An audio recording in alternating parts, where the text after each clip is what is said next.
everybody. I am just making a short video for you for this week's lessons. Please remember that the lessons you've got here are for the whole week. I know some of you like to do all Monday, that is not a problem, but you will always get a week to hand stuff in. If you need a little bit longer, please do ask me. I will, however, say, have you watched the video? Have you read the PowerPoint slides? And have you had a go? Because if you come to me asking and you've not looked at anything, it's going to be quite tricky. This week, we are going to be looking at a few things. The first couple of lessons of work are looking at language and stigma around mental health. And then the latter half of the lessons focus on the media and mental health. And I know this is going to be such a torture and horrible for you, but I am going to ask you to watch some TV shows and or films of your own choice. However, there's a reason, so stick with me. This week, it's really important that we look at the words we use, how this can affect our mental health, but the mental health of others. What I will say is you may come across language this week, or you may suggest language this week that you know you would not normally use. I am not going to give you into trouble for that, but I do want you to think carefully about how you word it. There are some things that you will see that use words that are just quite hurtful. They're not swearing, they're not offensive, they just might hurt someone's feelings, which sounds very simple, but if someone has a mental health illness, that can do a lot of damage. So, if you think anything is overly difficult or challenging, please email me. I don't mind. I'm not worried. I care about you. So, I'm going to put up a Google Doc assigned to you all. I want you to note on there any terms you've heard to describe people suffering a mental health illness or any stereotypes you have heard. Now, this is where I'm saying it might have words that we know we wouldn't normally use. So if I was to put words in there, you might think, oh my goodness, Miss Smith thinks that everyone that has a mental illness is crazy. I don't, but that is a word that I've heard a lot for someone with a mental illness. If you think that's going to be too much for you, I understand, but can you put it in the notes booklet assigned to you so that I can see you have done it? If you think it's too much altogether, just let me know. We're looking at stigma. Stigma is where somebody assumes something because of your background or something you've been through. Now, the example I've given you here is the stigma of being released from prison. Some people assume you'll always be a criminal. There's lots of stigma and it can stop people getting jobs, having relationships, having friends, buying a home, things like that in the future. The good thing is stigma is not true. Stigma is something that people are convinced is true, but actually it's made up of lies or myths. And we're going to focus on mental health stigma. Have a think. How many times have you heard and I'm not going to ask you to own up to this, but you might have been involved in making fun of someone who has anxiety or stress or depression, or you've made a joke. And now that you think about it, actually, that probably wasn't very nice. These are all of our assumptions together. Now, I'm not going to pick on you and call you out if you have. It's important that we learn. So if you have done that, it's going forward going, how can you do better? Many people are worried about this. I know a lot of people, and I have read research into this as well, that shows those suffering with mental health are less likely to be open and honest about it because they fear what people will think of them. If you came to school after having an operation, how many of you or your friends would probably want to know all the gossip? If you came in with a broken arm or broken leg, how many of you would want to show off your cast or talk about what happened? Or how many of you know someone who would talk about that because it was funny or something happened? We talk about our physical health a lot, but we can be very reluctant. We can be very hidey about actually sharing our mental health. I've got some questions here that I would like you to do in your notes book. Remember, anything with an orange outline like this means I want you to do something. Thank you to those of you who have been doing excellent work so far. You might not think I'm looking, but I nip in every other day to your books to see what you're doing and when. I can also check your edit history, which I have been doing. Some of you are doing fantastically. Some of you need to have a little look at your work ethic, okay? How can we reduce stigma? Well, there's some suggestions here. The most difficult thing can be changing your own language or the language of the group of people you hang around with. So it might be the norm that in your group you go, oh my gosh, she's so crazy. Is that really the best word you could use? Is there something else? Now, crazy in itself is not a bad word, but throughout history, it has been used to describe people suffering from mental illness. We're never going to be perfect, but it's about building a space where people feel comfortable and safe to be themselves. I've got an article here that I would like you to have a look through. If you find this tricky, please remember and look at the read and write toolbar where it can speak it back to you. There are also other articles online that you might be able to find that talk about the impact of language on mental health as well. So I'd like you to have a look at the article, see if you can answer those questions for me as well in your notes booklet. That I'm hoping is about 1 lesson's worth. So I've put a blank slide in there to kind of give you a break. If you want to keep storming through, go for it. This website, Time to Change, has been used to try and convince politicians and the media to change how we talk about mental health. I want you to have a look through and think if, does it go far enough? And then I've got a list of positive and negative words here. These are all things that are used regularly or have been used. Now, I'm trusting you not to cheat on this one. I would like you to pick the 5 words or phrases that you think, and I'm going to go back, are the absolute worst things you could say here related to mental health. Why are they horrible? Don't just say, oh, I think that word's bad. Tell me why. For this, there's no right or wrong answer. It's your opinion, so I'm interested to see what you think. Once you've done 5 of the worst, I want you to think, are there 5 there that actually are quite healthy, or it's an appropriate way to talk about mental health, something that's more positive, and tell me why. Now, I'm going to skip the slide after this one because if you are struggling to find what's positive and negative, I've sorted them into coloured boxes. You're all seniors, you can work a PowerPoint to see the answers if you need to. The last thing for this section on language and stigma, I want you to get creative. I would like you to create something that, in theory, we could share with younger pupils in our school that highlights positivity around mental health.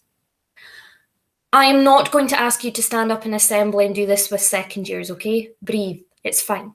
But I would like you to think, okay, if I had a group of 10 second years in front of me or third years, how could I get them to think about the language they use around mental health? The table that is on the slide there, if you really can't think, if you don't want to do an activity or a poster or a presentation or a little assembly, it can be anything at all to discuss positive mental health. It could be making a little video clip like this. It could be a TikTok. It could be Snapchat. I am open to anything and everything within reason, as long as it's appropriate. If you really don't want to do that, you can do that table at the bottom, okay? I have given you some examples in red. However, I don't want you to just quote the stuff in red. I want you to think of your own. That box says, what is the occasion? A word used casually in conversation. We have probably all heard someone using the word psycho or loony. How could we change this? What could we say instead that's not offensive? Okay, we could say, oh, someone's struggling with their mental health, or someone's got mental illness. That's okay. That's positive. That's not a stigma around it. The second one, when someone says they have a mental illness, what might someone say about them? Pretend you were a very horrible person. You're not. You're very kind and lovely. But pretend you were horrible and you found out someone in your year had a mental illness. What are some of the horrible things someone might say? Now, that might be really hurtful. How could we change that and be positive? It's difficult, but I want you to have a think. When a friend has a mental illness, you're more likely to be sympathetic, but a lot of people go, yeah, but I've got it worse than you. Or, there's people starving in some countries. How could you make that better? And if someone's struggling with their mental health, the worst thing you can do to someone who, for example, has depression is go, oh, just smile, you'll be fine. That doesn't work. Research shows that is one of the worst things you can do. So your task is to create something that could help younger people change their language. Like I say, if you're really struggling for ideas, you can complete that table with as many ideas as you can. But if you don't want to do the table, you can do a poster, leaflet, you could do little flashcards, business cards, an activity for a classroom that a PSE teacher could deliver, a small workshop, an assembly, a script. I am giving this over to you. I'm allowing you to be creative. Some of you will run with that and love it. Some of you will absolutely hate the thought of that, and that's why I've given you an alternative, okay? I know what you're like. And then I want you to have a think back to the words and phrases we wrote about people suffering from mental illness. So the ones that we did at the start of the first lesson this week. Have a look at those questions. Now, 2 lessons on media influence. You probably don't realise just how much the media influences you, for good and bad. How many of you have an Instagram or Snapchat and see adverts that either make you really want to buy something or make you go, I am absolutely never buying that because that person has it? Me too. I'm guilty of it as well. Media has a massive influence. Now, our main task this week is going to find out how the media shows positive and negative mental health. First things first, I want you to think of any media you've seen that talks about, that shows mental health in a positive or negative way. It is quite difficult to think of these, so have a think. Have you seen a TV show or played a video game, even a TV advert, a Snapchat advert, a reality TV show? It can be anything that talks about someone having stress, anxiety, depression, obsessive compulsive disorder, which is called OCD. Quite often you hear someone going, oh my gosh, I'm so OCD. You can't actually be OCD. You can't be so obsessive compulsive disorder. You can have it, but you can't be it. So have a think. What have you seen? It can be anything, good or bad. It might be that you've seen a program which actually it dealt with grief really well. Now, grief is not a mental illness, but it is maybe showing how you can support someone who is struggling, who is having a hard time. You might have someone who it's anxiety. I know some of you, for example, might have watched things like 13 Reasons Why, Riverdale, Pretty Little Liars. There's loads of TV programs out there that at some point have shown or discussed mental health. We're going to look at and think about the myths that media puts across. There are some horrible ones, but there's also some really good ones. I'm going to give you a second. Actually, I don't need to. You can pause this video, Miss being silly, to see that 50% of the people in the UK who were surveyed thought this. That's silly that they think that. However, we do have positive examples. The 4 TV shows here have used mental health as a positive thing in their plot. Yes, it has made up the character, but they have also shown how that character has sought support, has been given support, is working their way through it. It's not being used to make fun of them. It's not being used to say that they're evil or horrible. I'm going to attach a Google document, and on that there are examples of some films or TV programs and how they've shown mental health. It will show you a column about the myth. So has that said, this person has a mental health illness that makes them an evil genius? Well, think about what that means. If the only people that we ever see on TV are evil and have mental illness, and we never see someone that's good with mental illness, that's not going to help people come forward to talk about it. You'll also see on the sheet that it has the reality of what it's like in the real world. This week, I want you to find examples in the media of mental health.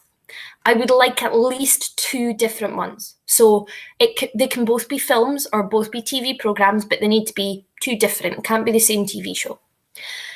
It can be any type of media, magazines, adverts, TV, film, Netflix, Disney Plus, whatever other subscriptions you've got, newspapers. Can you find an example of something that actually showed a bit of mental health in a positive way, or someone getting support or help? Or it was used just to add to a character, but it wasn't used in a bad way? And can you find something that's negative? The films and TV shows on that list I'm putting on Google for you, on Classroom, for you, will show some films which some of you might not want to watch. However, there will be trailers available for these on the internet that are suitable for all ages and are not offensive. So you can use that as your basis as well. What are you doing with this? What is the point of this? Well, you're going to write a report. I can hear you all delighted from through all your computer screens. Please note at the bottom of that, I am saying if you prefer to make a presentation or to record it, I am happy to accept that. Your report should line out what you watched or saw. So tell me, I watched a TV show called this. It showed the main character having depression. This is how they acted. This is what they did. Tell me why it's positive or negative. Does it show it quite realistically? Or is it actually quite dangerous because it might encourage someone to do something horrible?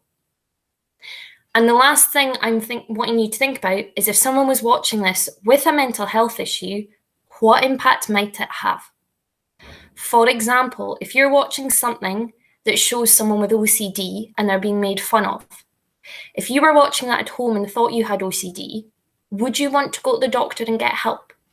Would you be quite happy to tell your friends about it, or would you try and hide it? So you describe what you saw, you explain if it's good or bad, and then you tell me what impact it might have. On the right-hand side, you've got some sentence starter suggestions. You can word this any way you like. There is not a minimum word count because I'm more concerned that you meet the success criteria. For some of you, you'll do that in a short period of time. For others, you'll need a bit longer. Have a look at that. Have a look at the words you can use. You can do one report for each item. So I watched a TV show on this and I watched a film on this. Or you can do one report that discusses both of them together. So in your main part, you would just say, another thing that I watched or another video game I played was this. This was very different because. I don't mind either way. That is your big task this week. Like I say, you will have a week to do all this. This last little bit is extra if you have time. It would be great if you can do it, but I'm also aware you've got lots of other subjects to do. And it's using the needs triangle, the Maslow triangle that you should have done last week. I know lots of you have because I've seen them, or I've seen you agreeing with Maslow's. I know a lot of you said, actually, I agree with his because I think that's really important. I wouldn't change it. Have a think at that last task there. That's it for this week. Look after yourselves. Remember, there will be a Google Live on Friday at 1. If you don't want to be on the live meets, that is when I can guarantee you a 1 whole hour for questions, answers, help, guidance. I am on my emails during the week, so don't be shy, but that is the 1 hour I can guarantee I will be online live if you need any help. Enjoy your week. Hopefully you get on all right with that. Pick good programs. I'm interested to see what you come up with.